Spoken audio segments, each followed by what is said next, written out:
J'ai avec moi donc Anne-Marie Lafleur. Vous êtes libraire depuis 20 ans. Avant ça, vous avez travaillé dans l'édition, mais déjà pour la relation libraire. Aujourd'hui, vous êtes directrice adjointe de l'espace culturel de Pau et vous êtes responsable de la librairie Le Parvis. Et à ses côtés, Sarah Berziou. Vous êtes l'éditrice de la maison d'édition Black Ink, qui est une maison d'édition qui existe depuis 2016 et qui est spécialisée en romance. Vous avez d'abord été éditrice à côté d'une activité salariée et finalement vous avez pris l'édition à temps plein, puisque aujourd'hui Black Ink c'est 8 salariés, 80 auteurs et 350 titres au catalogue. Et vous organisez aussi votre propre festival tous les 2 ans à La Rochelle. Donc s'il y a des gens qui sont de par là... La Rochelle, c'est pas dans le Nord, hein.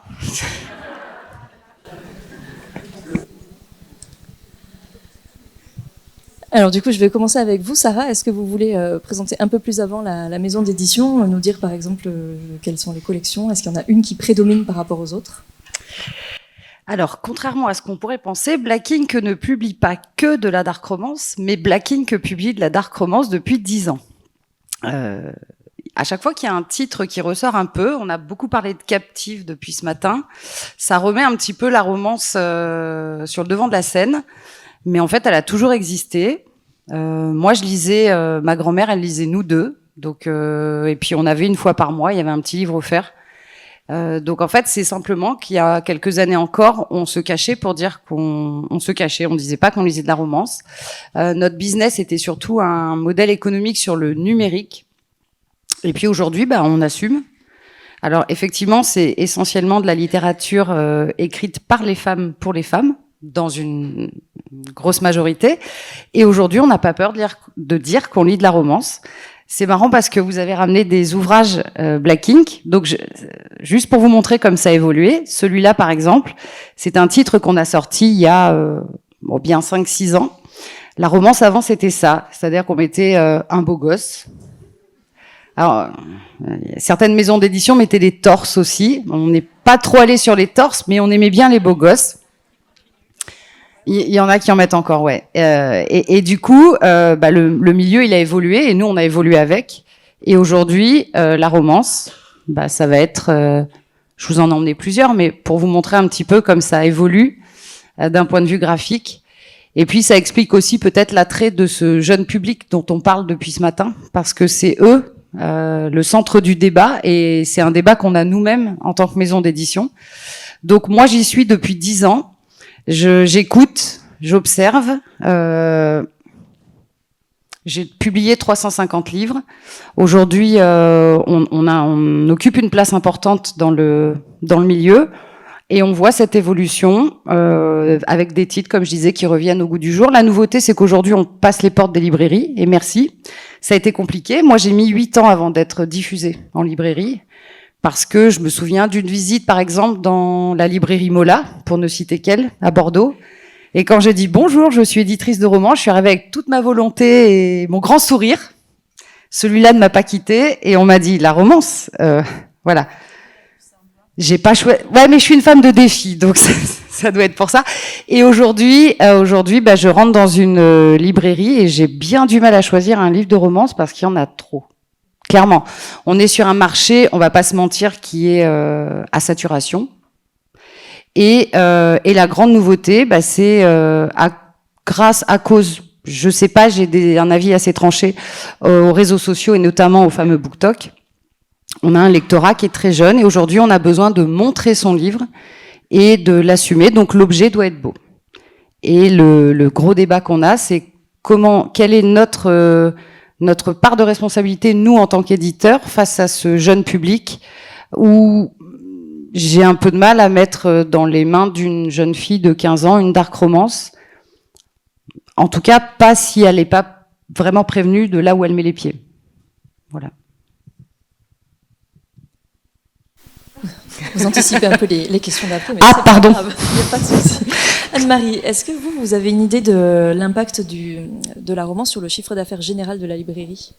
C'est un chiffre qui ne cesse d'augmenter depuis ces dernières années. En tout cas, depuis le Covid, c'est évident parce qu'il y a eu une vraie transformation où, avec les confinements, tout le monde pensait que personne n'allait lire, les librairies fermées, c'était pas un commerce essentiel. Enfin, je vais pas refaire je vais pas refaire l'historique, mais il s'est trouvé que les gens ont lu énormément et je pense que la romance en a bénéficié.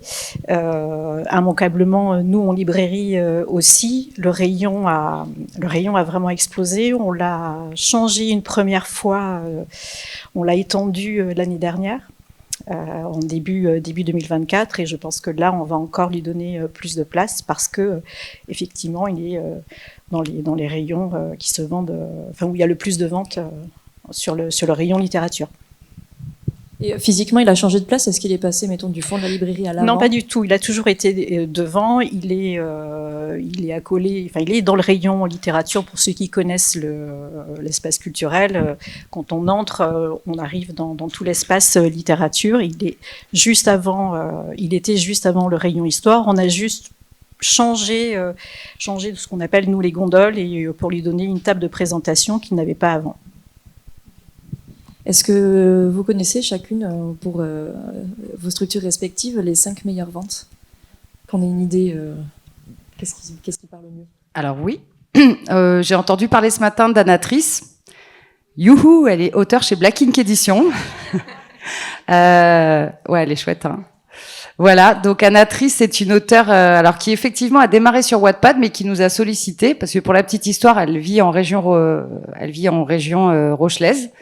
Donc toujours pas dans le Nord. Et en fait, Anna m'a sollicité. Donc on a publié son premier livre qui s'appelle Le Prince Charmant existe. Il est italien et tueur à gages. À ce jour, on en a vendu 60 000 exemplaires. Il est adapté au format audio. Il a été également adapté au format poche chez nos collègues Hugo. On a également la saga des Steel Brothers, qui est une saga biker de Manon Donaldson, une auteure québécoise. On en a vendu 50 000 exemplaires. Et du coup, on se rend compte que c'est pas forcément la dark romance qu'on vend plus, mais la romance contemporaine. Alors, je dis jamais new romance, hein, effectivement, romance contemporaine, voilà. Et puis, dans des succès plus récents, on a notamment Crédence, que j'ai là. Alors, ouais, bon, on va dire que celui-là est très sombre. Là, c'est une traduction d'une auteure américaine très connue, Penelope Douglas, qu'on a vendue à 30 000 exemplaires. Et tout récemment aussi, une duologie qui a beaucoup fait parler d'elle, Inside Mac, qui est une dark romance. Et on a vendu en quelques mois 30 000 exemplaires. Après, on a plein de livres dont on a vendu beaucoup d'exemplaires. Hein. J'en ai cité que quelques-uns. Et vous, Anne-Marie ? Sur la librairie, moi j'ai sorti les ventes sur la première quinzaine. Là, je regardais, il y a 2 titres qui se démarquent vraiment. Chez EH, le Pumpkin Spice Café. Autrice américaine ne me revient plus, Laurie Gilmore.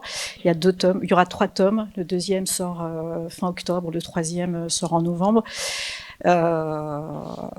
Qui est assez simple, enfin emblématique, on va dire, de ce qui se vend beaucoup en librairie, c'est-à-dire le livre avec le jaspage, avec une vraie fabrication, enfin une vraie, non pas que le terme n'est pas adéquat, mais avec une fabrication quasi collector, et que maintenant les livres qui avant sortaient en fin d'année avec une présentation plus belle sortent maintenant directement,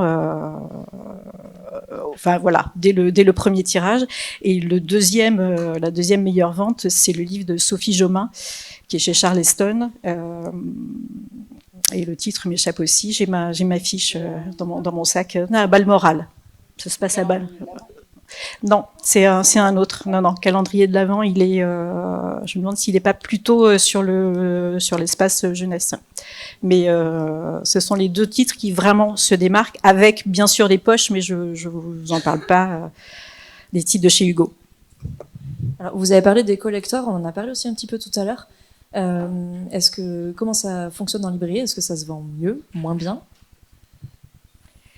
Je ne sais pas si on peut parler vraiment de... Enfin, moi, je ne sais pas si en tant que libraire, je parlerai de collector, parce que pour avoir travaillé 10 ans dans l'édition, j'ai aussi ce regard-là. Le collector, normalement, c'est un titre qui s'est très bien vendu, pas forcément dans l'année, mais en général, un titre qui s'est vendu 1 an, 2 ans, ou voilà, un titre emblématique d'un éditeur ou d'une collection qui ressort avec une fabrication spéciale en fin d'année, et qui est mis en vente au mois de novembre chez les libraires. Là, avec la romance et la dark romance, on a vraiment dépassé ce cadre-là, c'est-à-dire que les livres sortent en brochet et en même temps, voilà, en cartonné avec du jaspage, et ça fonctionne excellemment bien.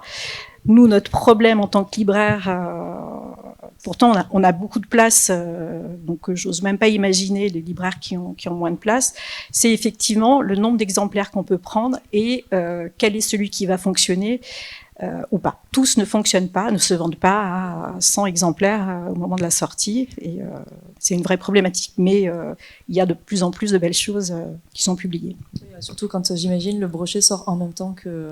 Le brochet sort systématiquement en même temps. Les deux éditions sont sur nos tables côte à côte. Et vous, du coup, quelle est votre position d'éditrice sur ça ? Moi, je fais un petit peu le contraire des autres, c'est-à-dire que je sors très peu de reliés, et quand je les sors, c'est parce que le titre, c'est un titre phare de la maison d'édition. Le premier qu'on a sorti, c'était notamment La Reine courtisane d'Anatrice, qui a été best-seller en quelques semaines. Et puis on a attendu quand même un bon moment, et on a décidé de lui donner une version collector.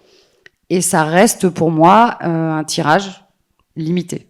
Si on fait du collector à tout va, du jaspage à tout va, bah du coup c'est plus un réel intérêt. Donc moi je n'ai pas cédé à l'appel du jaspage, même si je les trouve très beaux, mais on peut le faire de manière très ponctuelle, parce que voilà, c'est un titre qui s'est vraiment détaché de la maison d'édition et qui mérite du coup un packaging un peu différent, et voilà. Je pense que je peux parler au nom de tous les bibliothécaires dans la salle. Merci de ne pas mettre plus de reliés jaspés qui coûtent 2 fois le prix du brochet, parce que nous après on pleure. Et c'est vrai qu'on commence à voir même l'effet inverse d'éditeurs qui sortent uniquement une super magnifique édition, et bon bah c'est trop cher, on peut pas se le permettre, tant pis on l'achète pas. Je pense que c'est, on a beaucoup parlé, parce que c'est un paramètre important dans le milieu de la romance. On a parlé des réseaux sociaux, et notamment du BookTok, où tout est sur la vidéo, le paraître.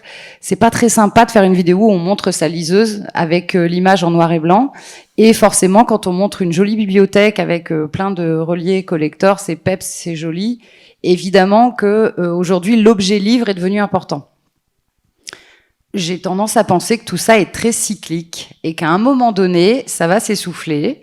Je pense que certains libraires, je parle sous couvert de votre point de vue, mais commencent à dire on va calmer le jeu sur la romance quand même, parce que là, ça commence à être un peu trop.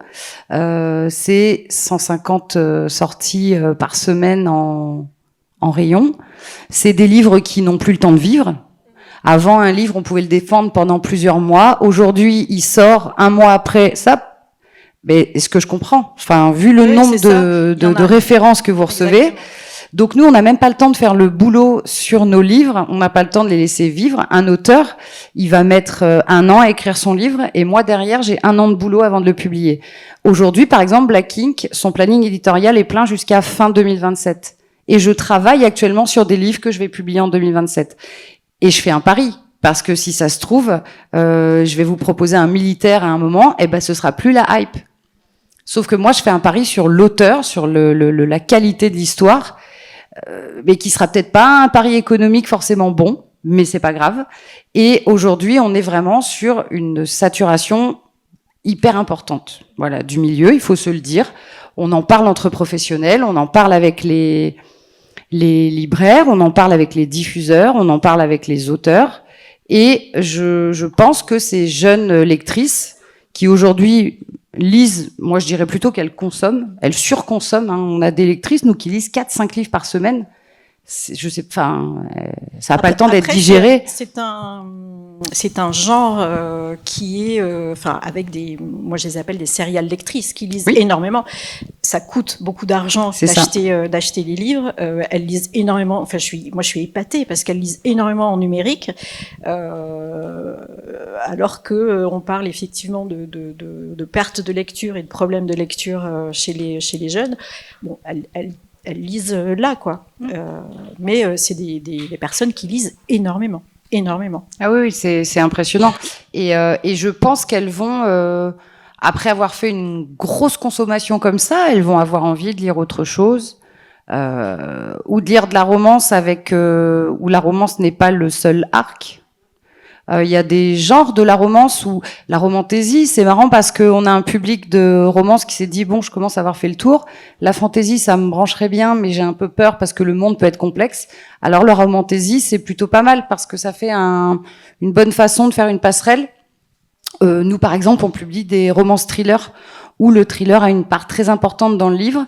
Donc, ça permet d'aller faire des petites incursions dans des genres qu'on connaît pas forcément.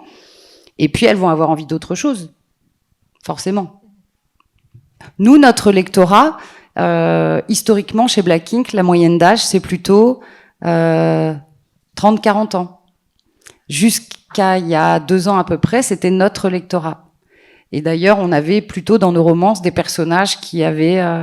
c'était plutôt des trentenaires, en fait. Et puis un jour, on a pris cette vague aussi, comme... tous nos collègues maisons d'édition, avec ce nouveau lectorat qui est arrivé, où là, on est face à des lectrices qui ont 16-20 ans. Donc, on s'adapte. On continue pas, on garde notre ligne de conduite et on garde la ligne éditoriale de Black Ink, évidemment, mais on se réinvente en permanence pour faire face à cette nouvelle demande qui est très différente de celle qu'on a connue. Enfin, moi, en tout cas, quand je suis arrivée dans le milieu il y a 10 ans. Et est-ce que vous connaissez justement les attentes de ce nouveau lectorat ? Il y en a beaucoup. Alors, déjà, il y a le fond de l'histoire.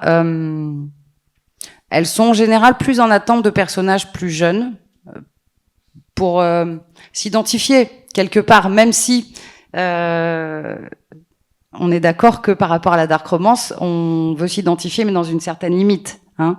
On n'a pas envie d'être celle qui va se faire séquestrer, enlever, pour reprendre un petit peu tout ce qu'on a étudié, mais la lectrice a un petit peu le syndrome de l'infirmière, parce qu'on a envie parce que moi, je vais être celle qui va le sauver, parce qu'il est jamais tombé amoureux, mais de moi, il va tomber amoureux.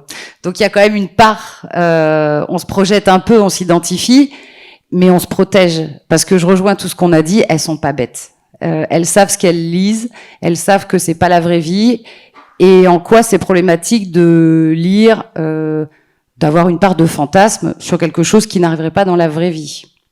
Je mets par contre un bémol sur la dark romance, alors encore que je la catégorise. Je trouve que Captive est une dark romance plutôt soft. Sauf que aujourd'hui, on a des ados qui ont lu Captive et qui se disent « Ouais, cool, la dark romance, en fait, c'est pas si dur que ça », et qui derrière vont enchaîner avec par exemple, nous, on a publié récemment Tragic and Darker. Attention, vraiment. C'est pas parce qu'on va mettre une couverture avec des fleurs que ça s'adresse à tout le monde. Mais on a tous une part de responsabilité. Ça commence par l'auteur, dans sa note d'auteur, dans la communication qu'il va faire, la maison d'édition, de ce qu'elle va mettre sur le livre, elle va prévenir le libraire, parce que il faut que ce soit correctement rayonné. Et puis, je pense que en tant que parent, on a aussi une part de responsabilité, à dire à nos enfants, faites gaffe un peu à ce que vous lisez. Je ne les empêcherai pas de lire de la romance. J'ai une ado de 16 ans. Coup de bol, elle a une maman éditrice. Donc, on peut parler lecture. Mais je pense qu'il y a il y a tellement de choses à lire en romance avant d'aller lire de la dark romance. Petit à petit, on y va. Moi, j'ai commencé par de la romance. J'ai lu 50 nuances de Grey, j'ai dit « Oh, waouh, ça existe pour... vraiment !» Je ne savais pas, je découvre vraiment la romance contemporaine. Et aujourd'hui, je suis une amatrice de dark romance. J'ai pas vraiment de limite, mais j'ai 47 ans, j'ai beaucoup lu. J'ai pas envie que ma fille se construise cette image-là de la relation amoureuse. Pour autant, ça peut brasser un peu. Voilà, elles sont pas bêtes.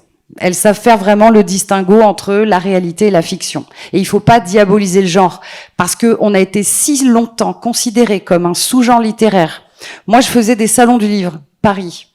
Les allées de la romance, moi, je fais partie de ces éditeurs où mes auteurs, il y avait 4 heures de queue pour avoir une dédicace. Il y avait 2 heures de queue pour accéder au stand. On s'est fait délocaliser. Et à côté de ça, il y avait ceux qu'on doit considérer comme et je mets des guillemets, les grands éditeurs, qui avaient des allées beaucoup plus larges que les nôtres et qui nous regardaient en disant « Mais c'est quoi ça ?» Mais ça, en fait, c'est la romance. Accepter que ce ne soit pas un sous-genre littéraire. Moi, ça fait 10 ans que je me bats pour dire que ce n'est pas un sous-genre littéraire. aujourd'hui, ces mêmes grands éditeurs, et vous l'avez très bien dit ce matin, achètent à sa collection romance. Albin Michel a sorti Nox très récemment, c'est de la romance. Gallimard, tous font de la romance. Donc bizarrement, ce qui était un sous-genre littéraire, aujourd'hui, ces grands éditeurs élitistes, finalement, eh bien, ils font de la romance comme nous. Et de toute façon, c'est un genre qui a toujours marché. Aujourd'hui, il y a le coup de projecteur sur la romance. Alors on se dit, ouais, bah, moi aussi, je veux ma part du gâteau, quoi. Oui, complètement. Même, voilà, il y a des toutes nouvelles maisons d'édition qui sortent, et puis quand on creuse un peu, on se dit, ah, en fait, elle appartient à tel groupe. Exactement. C'est fourbe. Est-ce que vous aussi, au côté librairie, vous avez constaté cette même évolution du lectorat vers un lectorat un tout petit peu plus jeune? Oui, ça nous pose, ça nous interpelle. Ça nous interpelle. C'est pour ça que moi j'aurais adoré qu'il y ait aussi une personne d'une bibliothèque qui donne son avis sur la question. C'est vrai que alors on est libraire, on n'est pas là pour interdire, mais quand on voit des jeunes filles de 12-13 ans qui sont dans le rayon romance, pas forcément la dark romance, là il y a vraiment que des adultes. On s'interroge, parfois elles sont avec les parents qui nous demandent conseil, on a des papas ou des mamans qui viennent acheter les livres et c'est pour ma fille, elle a quel âge? Elle a 12 ans. Bah en fait non, dans ces cas-là on dit. Après libre à eux d'acheter ou pas, mais il y a un vrai... Est-ce que le lectorat est vraiment, ce lectorat très jeune est vraiment informé de ce qu'elle va lire, de ce qui, je dis elle parce que de ce qu'elles vont lire, parce que ce ne sont que des jeunes filles. Je ne sais pas, mais c'est une vraie interrogation pour nous libraires. Ouais. Oui, parce qu'il y a peut-être aussi parfois la crainte que le parent se dise trop bien, il veut acheter des livres. Enfin, quel mal y a-t-il à ça? Il y a ça. Après, il y a des éditeurs qui mettent un avertissement. Alors pour public averti, ça veut dire beaucoup et en même temps, ça ne veut pas dire grand-chose parce que est-ce que ça veut dire que c'est plus de 18 ans? Est-ce que ça veut dire qu'à partir de 16 ans, parce qu'on est averti et qu'on sait ce qu'on va lire, est-ce qu'on est capable de le recevoir? Nous, on n'est pas là pour juger, on est là pour accompagner, pour orienter. Effectivement, quand on a des très jeunes filles, on les invite à aller plutôt dans le rayon jeunesse. Il y a des choses très très bien. Je suis accompagnée par ma collègue, elle ne veut pas parler, donc je ne vais pas... Je voudrais juste qu'elle me confirme que le Sophie Jomain calendrier de l'Avent, il est bien dans ton rayon. Voilà. Juste ça. Mais voilà, nous on a ce rôle-là, en tant que libraire, et ça m'intéresse de savoir vous en médiathèque où comme la librairie est très grande, donc on n'est pas non plus en permanence dans le rayon. Les gens viennent, on voit pas forcément, mais comment est-ce que, enfin, je me permets de, si quelqu'un veut répondre, comment est-ce que vous comportez? Je m'appelle Lucie et je travaille à la bibliothèque d'Anglet. Je suis en jeunesse. J'ai beaucoup de jeunes filles qui me demandent de la dark romance et qui sont en 6e. Et du coup, nous, à la bibliothèque, on avait Captive, on avait Hadès et Perséphone, mais en vrai, c'est pas qu'on savait pas vraiment ce que c'était exactement, mais certains l'ont lu, d'autres non. Et on savait pas bien orienter le jeune public. Et on s'est rendu compte que même si on faisait de la prescription et qu'on essayait de les orienter vers autre chose, plus de leur âge, elles voulaient quand même emprunter, elles trouvaient une manière de les emprunter.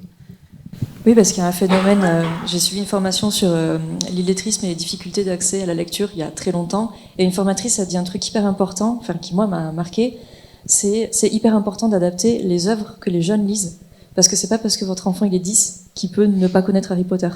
Et je pense que du coup, dans la romance, moi, mon sentiment bibliothécaire, c'est les autres en parlent, les autres le lisent, il faut qu'on sache de quoi ça parle.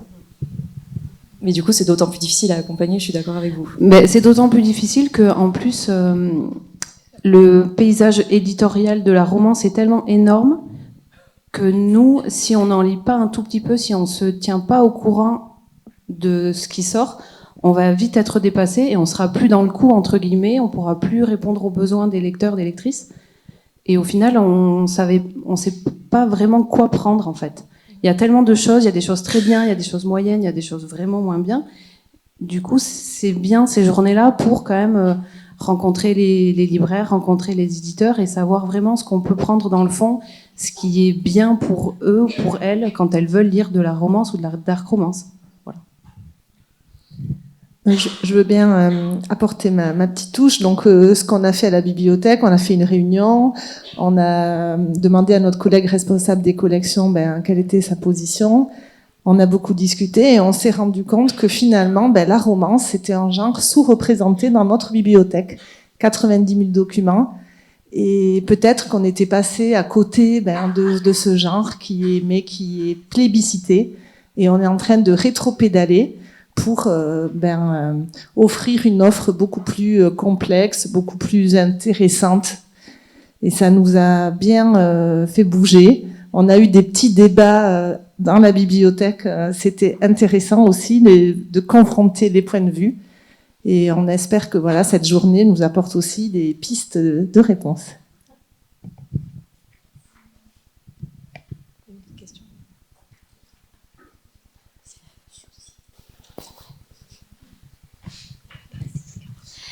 Oui, bonjour. Donc Marine, moi je suis responsable de la médiathèque de Rion-des-Landes, donc milieu très rural, avec une population, on va dire au niveau de la romance qui nous est plutôt concernée par les préadolescentes, adolescentes, et après on passe aux mères au foyer et aux retraités.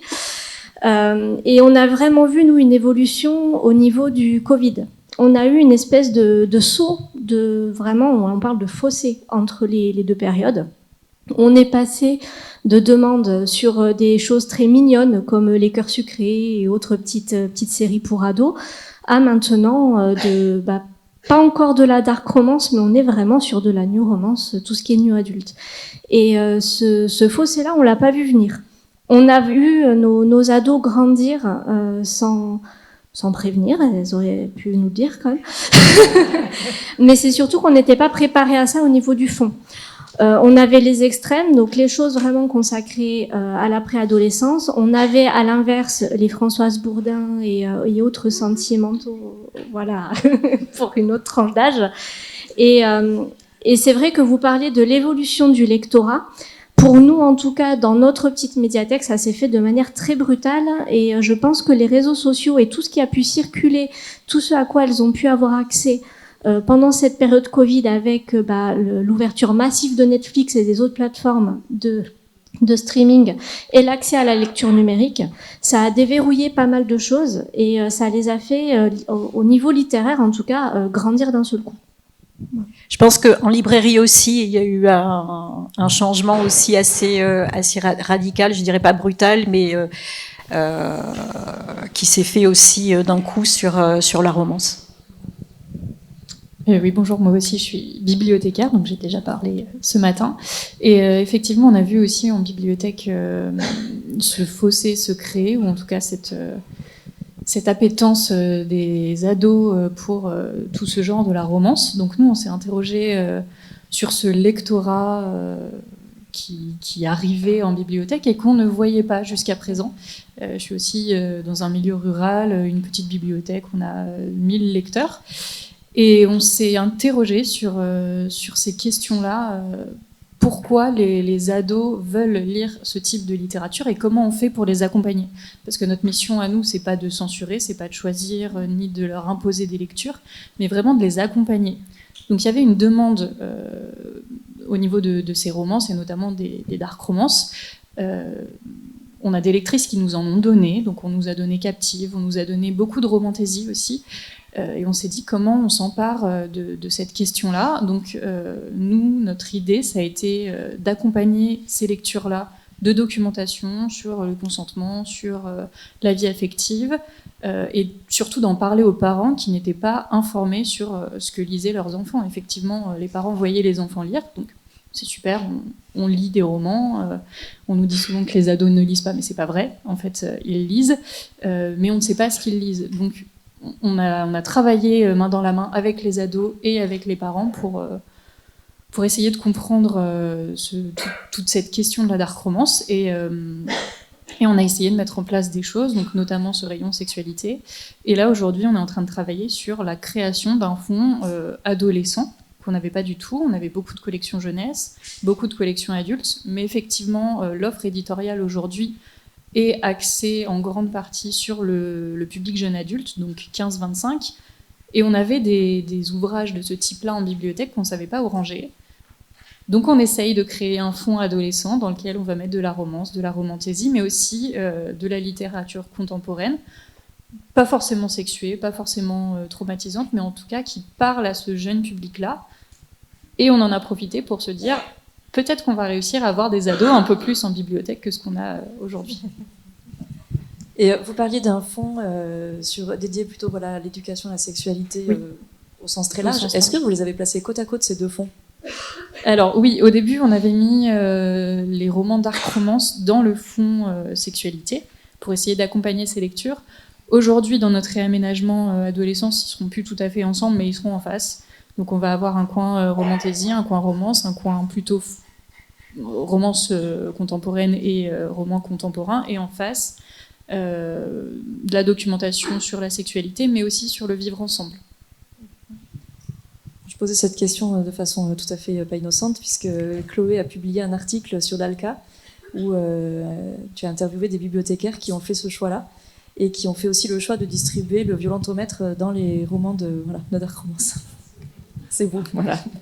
Oui, alors c'était un choix un peu similaire, sauf que eux ont décidé, comme ailleurs dans leur médiathèque, de mélanger complètement les genres, les supports. Donc il y a aussi bien des livres que des DVD, c'est aussi bien de la fiction que du documentaire. Et effectivement, il y a des outils de prévention aussi qui sont glissés ça et là dans cet espace qui est là pour le coup accessible aux ados et aux adultes. Enfin, en tout cas, les documents qui sont à l'intérieur sont faits pour les ados et les adultes. Alors il y a un autre outil qui existe et j'aurais voulu avoir vos avis de libraires et d'éditrices. On a évoqué très très rapidement les trigger warnings ce matin. Et moi je voulais connaître un peu vos pratiques autour de ces avertissements et surtout avec la question qui moi m'interpelle en tant que bibliothécaire, est-ce que c'est un repoussoir ou est-ce qu'au contraire c'est un aimant ? Alors très clairement, de grands éditeurs ont répondu de manière très transparente en disant que le trigger warning c'était un levier de vente. On va pas se mentir, plus c'est interdit, plus on y va. Mais on met les triggers. Alors, moi, je faisais partie de la team, on en mettait très peu au début. Et puis quand même, les histoires chez Black Ink, elles brassent un peu. Et quand on se prend 2-3 tirs sur les réseaux en disant « Oui, mais vous m'avez pas dit », ok, maintenant, on met à minima une note d'auteur, mais alors on a deux teams. On a les auteurs qui veulent pas mettre de trigger warning parce que ça spoil le livre. Et puis, alors il y a une nouvelle mode entre guillemets qui se dit, on les met mais à la fin. Bon, disons qu'on dit dans la note d'auteur, attention, ça va aborder des sujets un peu compliqués.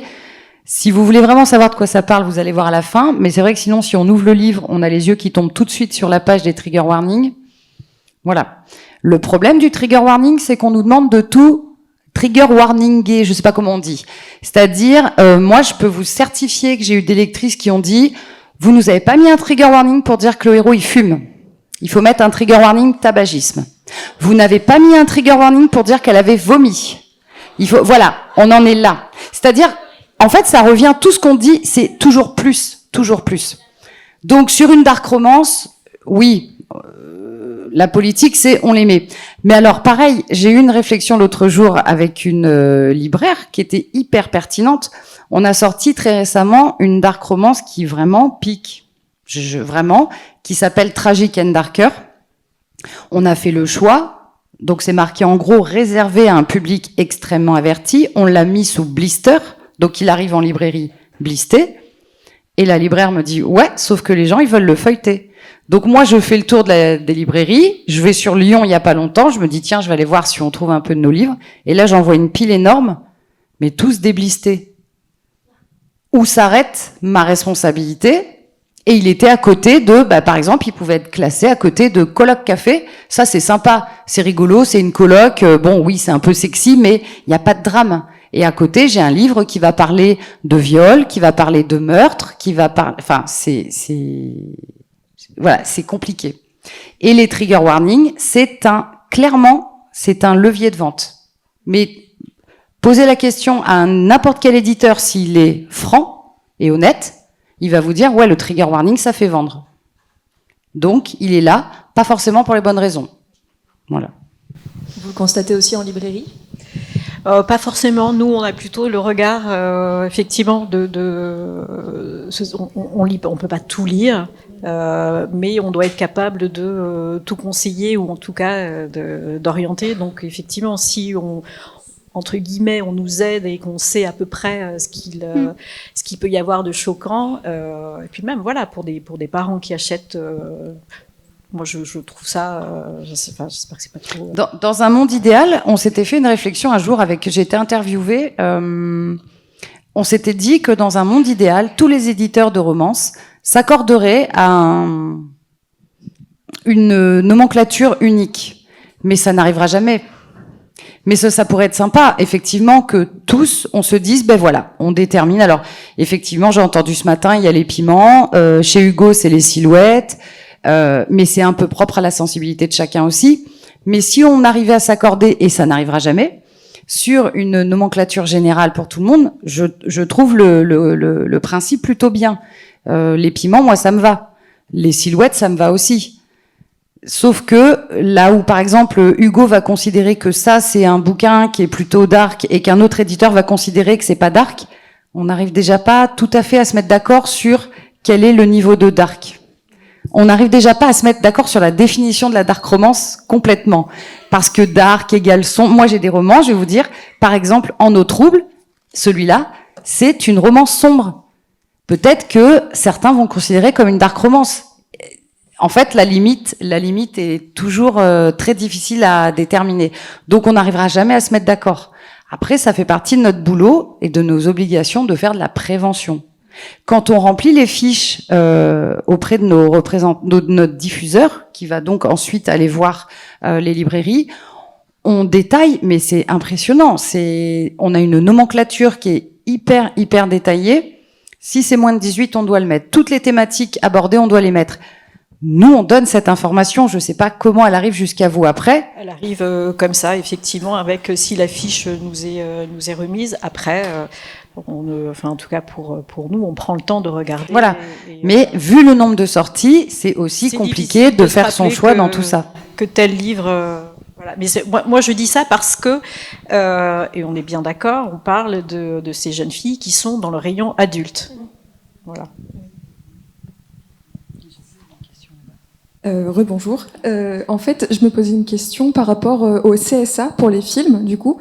Donc, on est d'accord que c'est tous les films qui passent par la commission du CSA, et à part pour les livres jeunesse qui passent par la loi, j'ai oublié le nom, mais il y a une loi spécifique, c'est pas le cas pour les romans adultes. Donc, est-ce qu'on parle de censure? Est-ce qu'on parle de protection? J'en sais rien, mais est-ce que vous pensez que ça peut être une solution à porter, puisque les nomenclatures ne peuvent pas être lissées sur tous les éditeurs? Est-ce que ça peut au moins être une solution qui pourrait être discutée dans les prochaines années?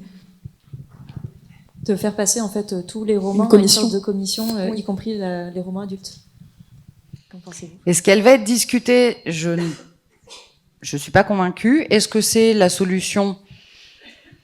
Je suis pas sûre. En réalité, je suis pas sûre parce que je pense que c'est impossible avec toutes les parutions.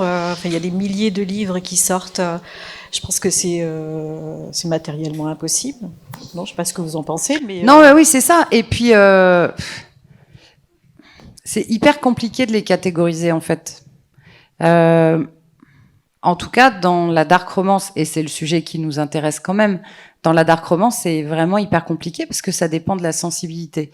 Comme je vous disais tout à l'heure, quelqu'un peut se retrouver choqué parce que un des personnages a vomi. Cette personne a un problème, un rapport avec la nourriture particulier. Peut-être que cette personne, elle est anorexique ou boulimique, je sais pas, et que du coup, c'est quelque chose de difficile pour elle. Mais ça, c'est un exemple. Je pourrais vous en donner des milliers. Où ça s'arrête et à quel moment on décide comment on le catégorise. Donc je suis pas sûre qu'on pourrait le faire, vraiment. Excusez-moi, juste pour rebondir, il y a une chose qui se passe aussi, comme dans les films, il y a les téléchargements gratuits. Et quoi qu'il arrive, si vous empêchez des gamins à aller dans les bibliothèques. Non, mais je veux dire, ils iront de toute façon, quoi qu'il arrive, quoi. C'est problématique. Oui. C'est vrai que nous, moi, en fait, ma technique, c'est d'aller sur Babelio, de voir les avis des gens qui l'ont déjà lu, et donc de jauger, mais c'est pas facile. Non, surtout que Babelio, c'est pareil, vous allez avoir le ressenti des personnes. Ça reste très subjectif. J'ai vu, alors je crois que c'était un Cultura qui avait mis en place en fait vraiment qui met d'ailleurs toujours des gros stickers moins de 18 sur les livres. Et en étudiant la réaction des lecteurs et lectrices, surtout lectrices sur les réseaux, il y en a certaines qui disaient « Ouais, cool, super, au moins ça y est, on sait, c'est moins de 18, on n'y va pas. » Et puis à contrario, il y en a d'autres qui disaient « Mais comment je fais ? Moi, c'est la daronne, j'utilise les mots, hein. C'est la daronne, comment je fais ? Si elle voit moins de 18, elle va plus pouvoir m'acheter les bouquins. » Voilà, le truc, c'est qu'on n'arrive pas à trouver l'entre-deux. J'ai tendance à penser que tout ça va un peu se tasser, que ça va un petit peu se calmer. Moi, je suis ravie de ce type de journée. Je me dis, waouh, enfin, on parle de la romance. Il y a ne serait-ce que 3 ans, cette rencontre qu'on a aujourd'hui, ça n'aurait jamais existé. C'est-à-dire que ça y est, on se dit, ah oui, quand même, ce genre, il faut qu'on en parle. Parce que ça fait du bruit, parce que ça interroge. Je participe au petit déjeuner dont vous parliez avec la région Nouvelle-Aquitaine. Et on est face à un public de professionnels qui dit, mais on fait quoi ? On fait quoi avec la romance ? On y va, on n'y va pas, on va jusqu'où dans la romance ? Mais en fait, même nous, ça va tellement vite que même en étant au cœur du métier depuis, pour ma part, 10 ans, ça va tellement vite et c'est très changeant. Et les nouveaux genres qui arrivent en permanence, voilà. Enfin, du coup, ça, vous êtes pas trop. Ce que je dis, si ce n'est qu'il faut pas les empêcher de lire de la romance, je suis d'accord avec ça. C'est encore pire en fait. Plus on interdit et plus on y va. On était confronté effectivement au problème du téléchargement illégal, sauf qu'aujourd'hui c'est le livre papier qui intéresse. Donc c'est un petit peu différent. À notre époque, je parle comme si il y a quelques années la problématique se posait sur le téléchargement illégal, mais parce qu'on se cachait. Aujourd'hui, on se cache pas. Aujourd'hui, le pass culture, on peut en parler du pass culture.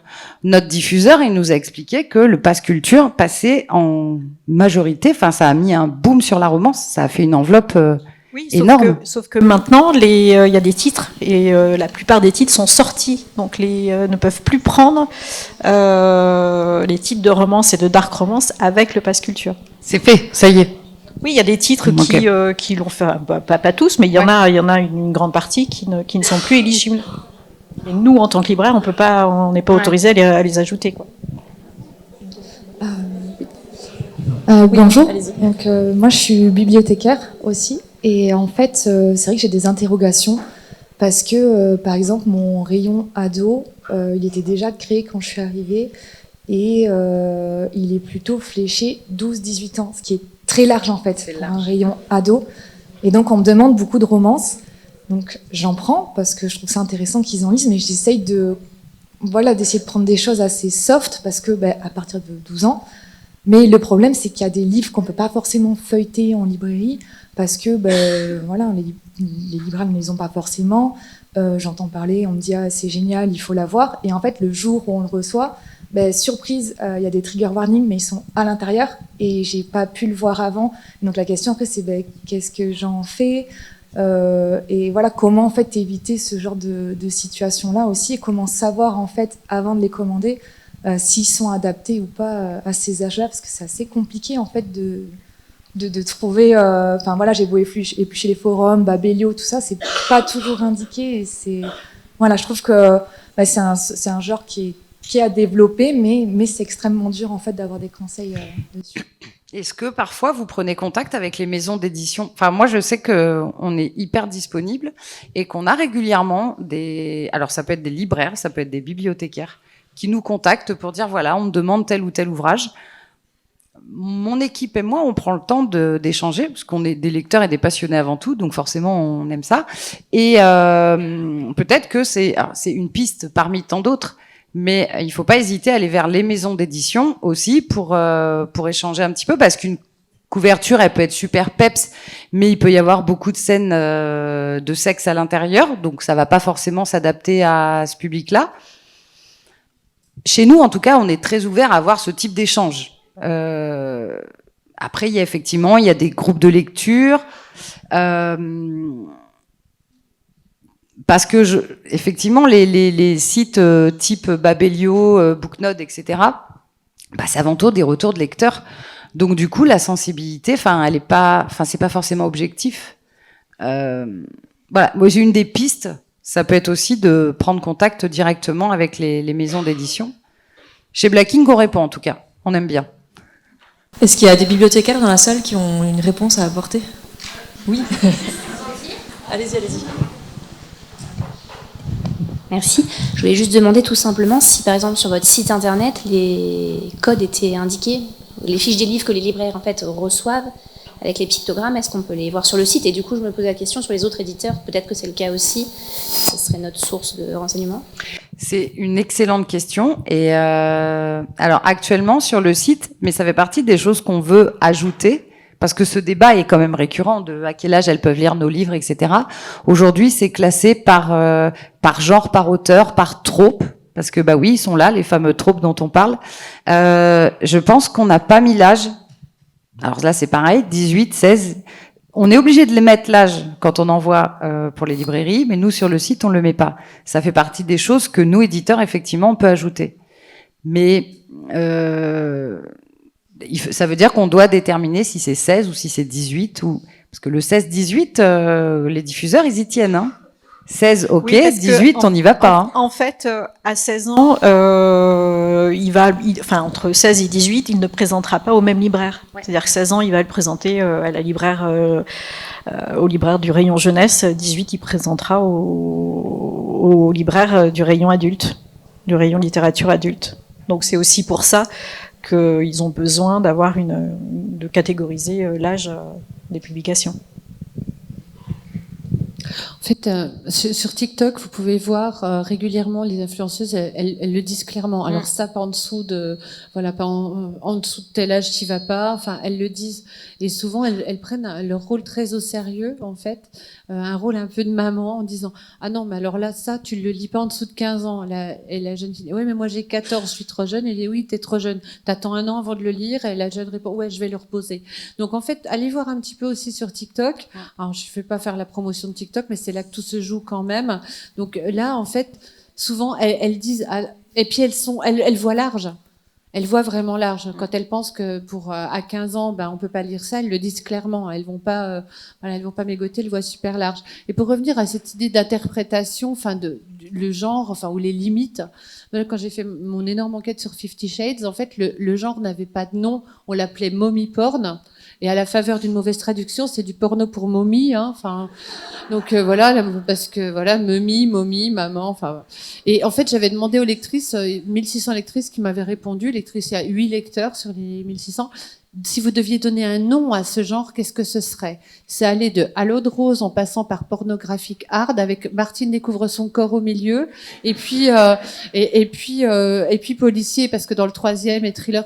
En fait, la réception est tellement dépendante de votre passé culturel, de lecteur, de lectrice, votre environnement, que on peut pas mettre des limites. Alors, on doit en mettre dans les rayonnages, mais en fait, on peut pas dire ça, c'est exactement tel genre, parce que moi, si je suis plus perméable à l'histoire d'amour, je vais dire c'est une romance. En revanche, quelqu'un d'autre qui est plus perméable au thriller qui se passe autour de l'histoire d'amour va dire non, c'est un thriller. Donc ouais, ça c'est un truc, il faut avoir ça aussi. Les jeunes, ils s'en foutent en fait des cases. Enfin, ils pètent toutes les cases, hein, les gamins aujourd'hui. Hein, et ils essayent de péter toutes les cases. Alors nous, c'est essayer de leur donner des cases qu'ils vont pouvoir péter après. Mais il faut pouvoir leur donner des cases pour qu'ils puissent les casser après. C'est bien de sortir de la case. Moi, j'ai toujours essayé, depuis toujours, j'ai essayé de sortir des cases, mais parce qu'on m'a donné des cases pour pouvoir les franchir. Donc je crois qu'il est important peut-être aussi de rappeler ça. Ouais, en même temps que j'apporte le micro tout en haut de l'autre côté, ça me permet de vous rapporter peut-être, je ne sais pas si c'est applicable à toutes et tous, ça m'étonnerait, mais les propos de toujours le même bibliothécaire, celui qui a créé ce petit espace romance, alors qu'il s'est présenté comme un homme blanc, quinquagénaire, etc., mais qui travaille à la fois visiblement sur lui-même et avec sa très jeune collègue. Donc ils avaient bien pensé leur espace et ils ont ajouté, me semble-t-il, de mémoire, des piments, je crois, eux aussi. En disant si t'as pas 18 ans, demande à tes parents, parce qu'ils sont dans une petite bibliothèque de campagne, donc en fait ils connaissent parfaitement bien les familles de lecteurs et lectrices. Ils accompagnent le choix et quand ils voient qu'un lecteur est particulièrement ou une lectrice particulièrement jeune pour tel ou tel ouvrage, en gros ils estiment que là c'est pas à eux de censurer bien sûr, mais ils doivent accompagner la lecture et prioritairement ils doivent laisser aux parents faire leur job de parents aussi et accompagner leur enfant dans leur choix de lecture. J'espère que j'ai pas trahi. C'est bon, ok.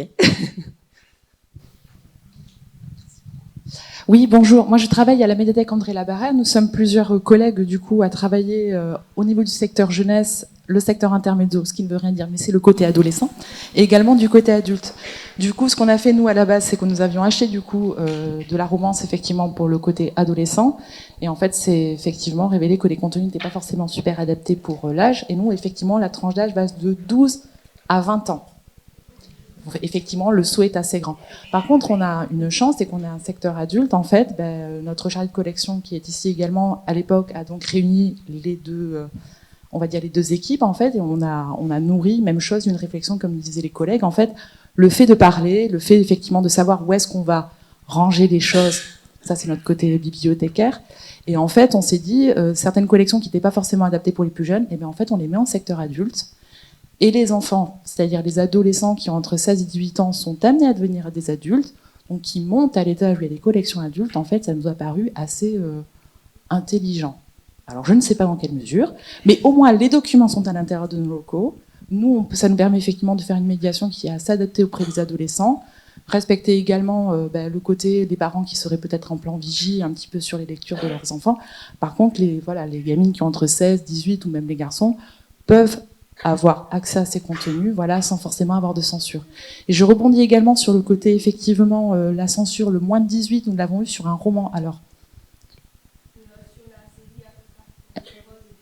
exactement, où il y avait un énorme sticker avec marqué « Interdit aux moins de 18 ans ». Et alors, on s'est demandé d'où venait la censure.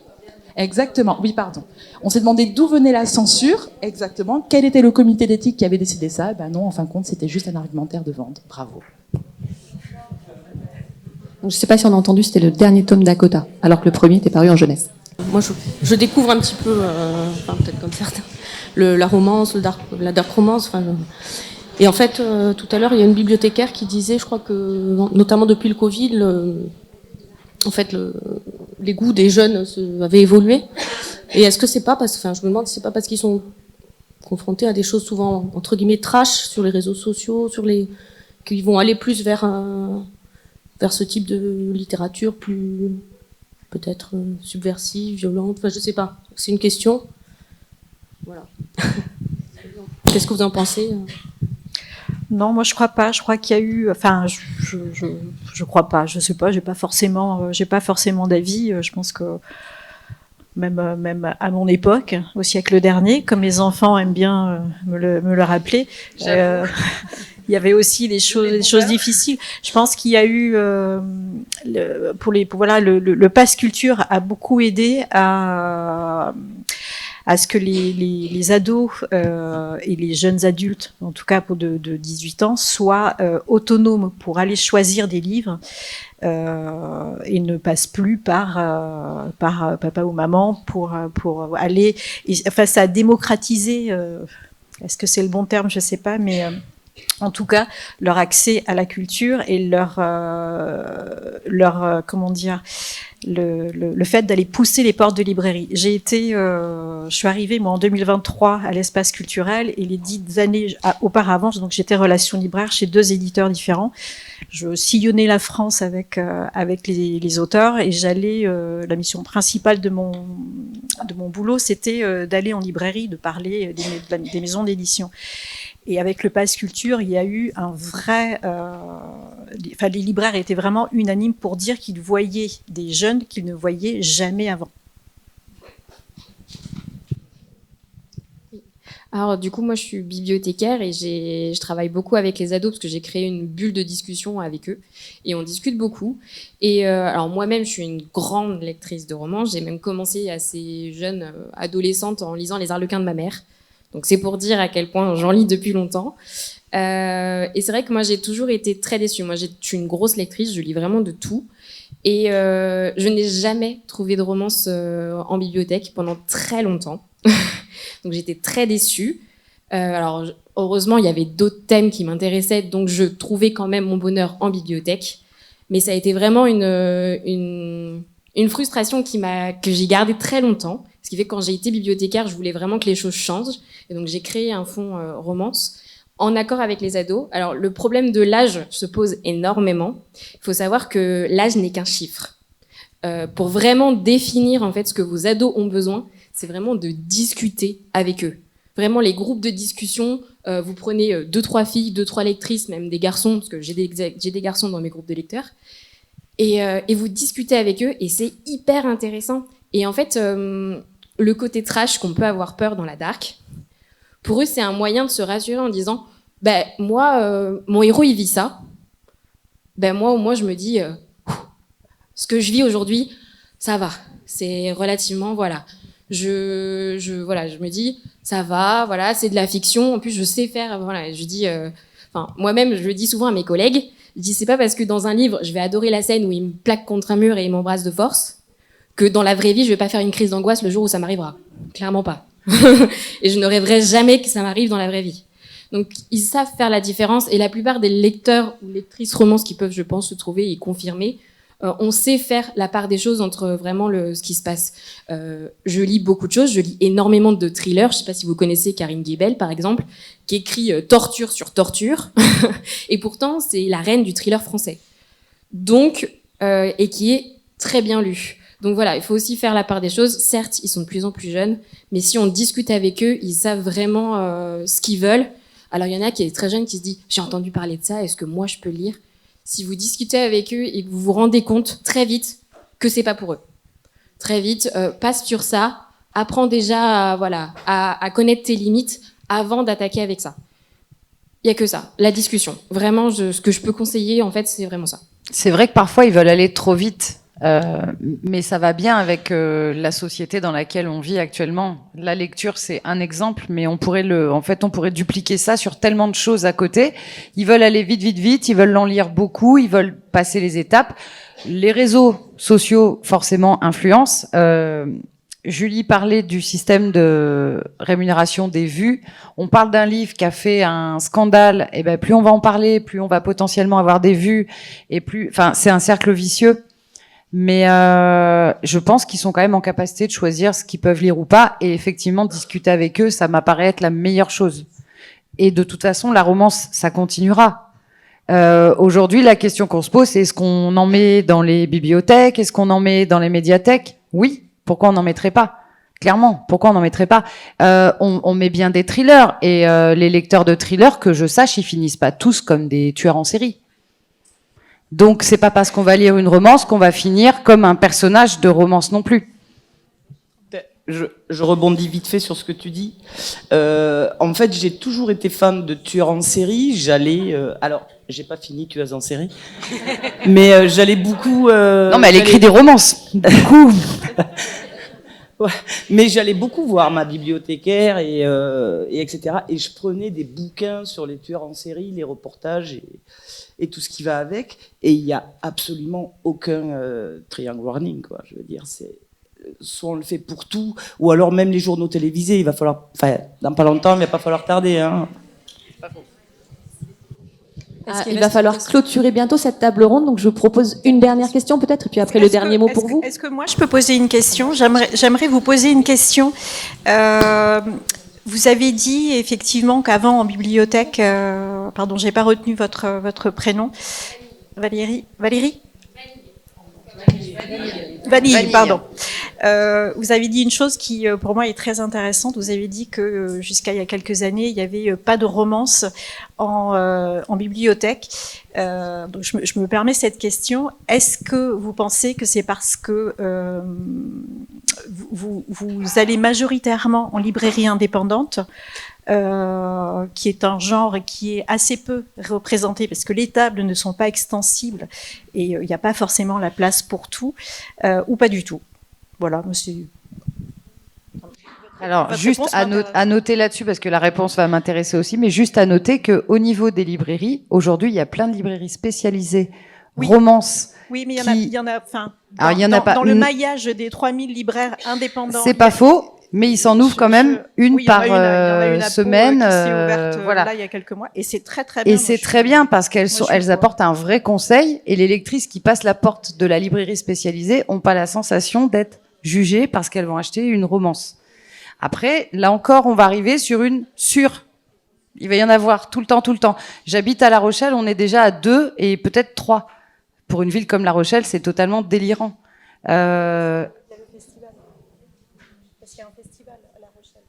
Un festival.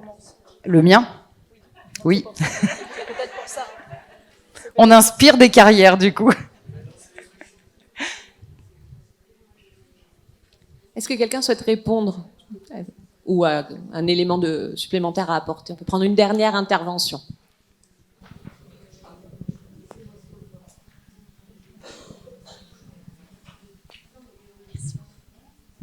Je parle peut-être un peu beaucoup, mais bon.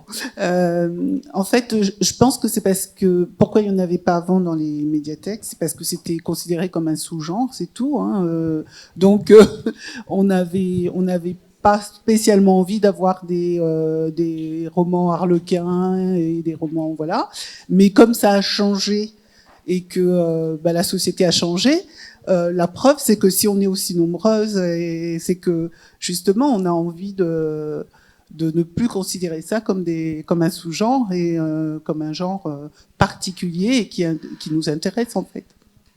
Mais je pense qu'on a un rapport complexe à la production littéraire en France, parce que si on regarde bien les mangas, bof, le polar, bof, la SF, j'en parle même pas. Bon, aujourd'hui, c'est la romance. Oui, à une époque, il y a eu la BD.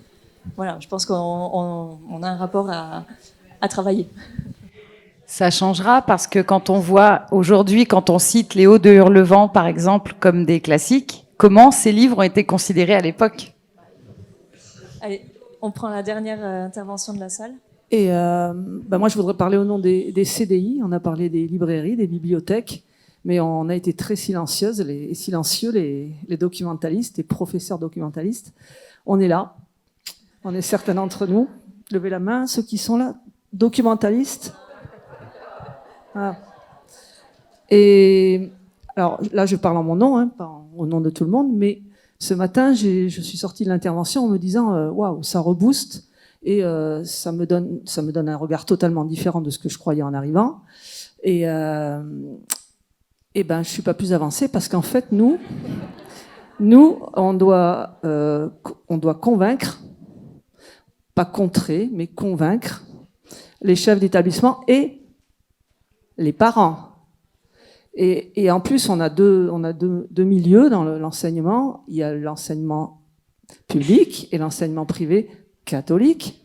Et je reconnais que dans certains enseignements privés catholiques, on a plus de mal à faire passer ce nouveau genre. Donc, enfin, pas ce nouveau genre, ce genre. Bon. Donc, je suis très contente d'être venue. Je vais en lire. Comme ça, je serai au courant. Enfin, je connaîtrai, ça c'est sûr. Je vais en lire. Je n'avais jamais lu, je vais en lire. Mais je suis pas sûre. Je vais pouvoir discuter avec les élèves en connaissance de cause.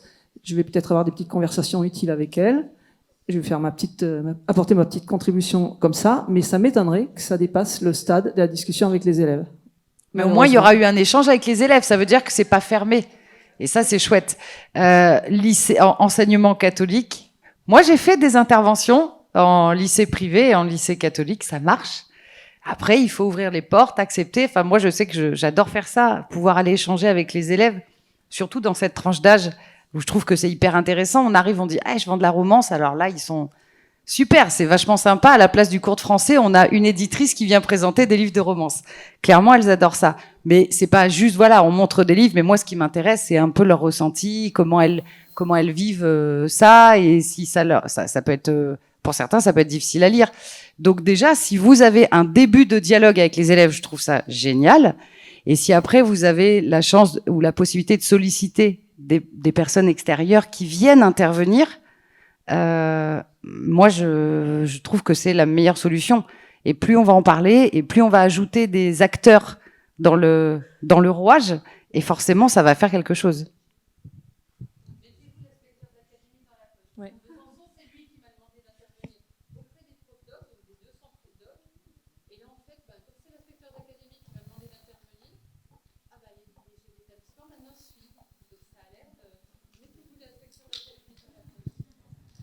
Bon, on aurait pu clairement faire un séminaire de 3 jours, mais malheureusement, il va falloir conclure. Est-ce que vous avez une date à annoncer, peut-être, une dédicace à venir à la librairie, un salon sur lequel vous serez, et après, on clôturera la journée. Alors déjà, merci beaucoup d'avoir laissé la parole aussi à une maison d'édition. Sur le territoire, enfin sur la région Nouvelle-Aquitaine, on n'est pas très nombreux en romance, mais merci beaucoup pour l'invitation. Nous, on est là depuis 10 ans. On a maintenant notre propre festival, donc le fameux festival à La Rochelle. Donc amis libraires, bibliothécaires, médiathèques et tous les corps de métier, si vous avez envie de venir voir un peu à quoi ça ressemble et de découvrir La Rochelle, donc dans le sud-ouest, si vous avez envie de voir, vous prenez contact avec Black Ink et ce serait un plaisir de vous montrer ce que ça peut donner un week-end où on est entre passionnés, parce qu'on est avant tout des lecteurs passionnés et que c'est un moment où on n'est pas là à nous juger, à nous regarder. On passe un moment incroyable avec nous, on a une trentaine d'auteurs qui sont présents, qui se déplacent de la France et de l'étranger. J'ai entendu ce matin, tout à l'heure, Julie qui disait « Moi, j'ai des lectrices qui viennent du Canada pour assister à un festival ». La romance, il y a des choses un peu moches qui se passent sur les réseaux, mais il y a aussi un truc absolument génial, c'est cette communauté, c'est hyper communautaire, c'est la proximité entre les auteurs, les lecteurs, et ça crée des moments festifs absolument incroyables. Nous, on a la chance de rassembler 1000 lectrices sur un week-end. C'est fou, à notre niveau, on reste une maison d'édition indépendante, et on aime bien quand les professionnels viennent nous voir pour s'immiscer un petit peu dans cette bulle, et vraiment, voilà, s'immerger. Donc, si vous avez envie de venir faire un tour à La Rochelle, ça se passe en juin l'année prochaine, vous êtes évidemment les bienvenus. Oui, nous, des rencontres, on en a toutes les semaines. Ce soir, on reçoit Patrice Guirao, qui est un auteur de polar, et, parce qu'on aime bien mélanger les genres. Voilà. Eh ben, merci beaucoup à toutes les deux. Chloé, je te laisse.